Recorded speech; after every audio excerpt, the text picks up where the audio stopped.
আল্লাহর কাছে নিজের গুনাহের জন্য মাফ চায়, তওবা করে, আল্লাহকে যেন বলে, আল্লাহ আপনি ছাড়া আমাকে মাফ করবে কে?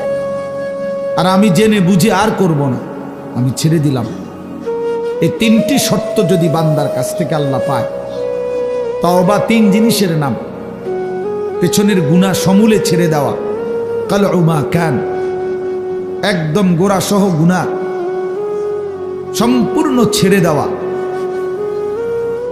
আইয়াজিমা আন লা ইয়াউদা ইলাইহা আবাদান, এ কথার মজবুত সিদ্ধান্ত দেওয়া যে মাওলা এমন নাফরমানি আমি আর করব না। আর আইয়ান্দামা আলাইহা, লজ্জিত আর অনুতপ্ত হয়ে চোখের এক ফোঁটা পানি পেলে আল্লাহ তাআলার কাছে মাফ চাওয়া।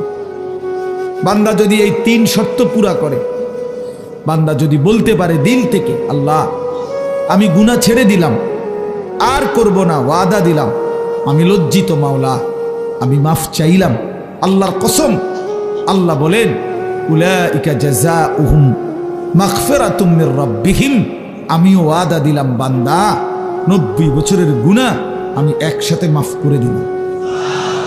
আসমান ছোঁয়া, হুজুর শুনছেন, আপনারা বলছেন লাউ বালাগাত যুনুবুকা আনানাস সামা, আল্লাহ বলছে বান্দা তোমার গুনাহ যদি আসমান পর্যন্ত পৌঁছে যায়, তবুও যদি মাফ চাও, আমি কোনো পরোয়া করি না, আমি আল্লাহ হক আদায় করে তওবা করলে আমি মাফ করে দেব। গাফারতু লাকা ওয়ালা উবালি, আমি মাফ করে দেব।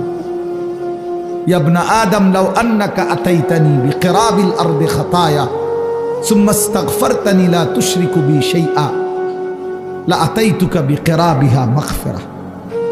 আল্লাহ বলে বান্দা তুমি যদি জমিনের বালু কণা পরিমাণ গুনাহ নিয়ে আসো, এই পৃথিবীতে কি পরিমাণ বালুর কণা? 1 লাখ, 2 লাখ, 10 শতক জায়গার মধ্যে যদি ড্রেজার দিয়া বালু ভরাট করে, তো কয়টা বালু? কেউ গুণে শেষ করা যাবে? আল্লাহ তাআলা বলেন এই জমিনের সমস্ত বালু কণা সম পরিমাণ গুনাহ নিয়েও বান্দা তুমি যদি আমার কাছে আসো, সুম্মা ইস্তাগফারতানি, অতঃপর আমি আল্লাহর কাছে তওবা করলাম, শর্ত হইল লা তুশরিকু বি শাইআ, আমার সাথে শিরিক করতে পারবা না, আমার সাথে আর কাউরে ডাকবা না, আমার সাথে কারো কাছে চাইবা না, শুধুই আমার কাছে বলবা, শুধু আমার কাছে চাইবা, চোখের পানি ফেলবা আমার কাছে, রাত গভীরে রাহাজারি করবা আমার কাছে, হাজত রাওয়া মুশকিল কুশা, সব প্রয়োজন পূরণকারী, সব পেরেশানি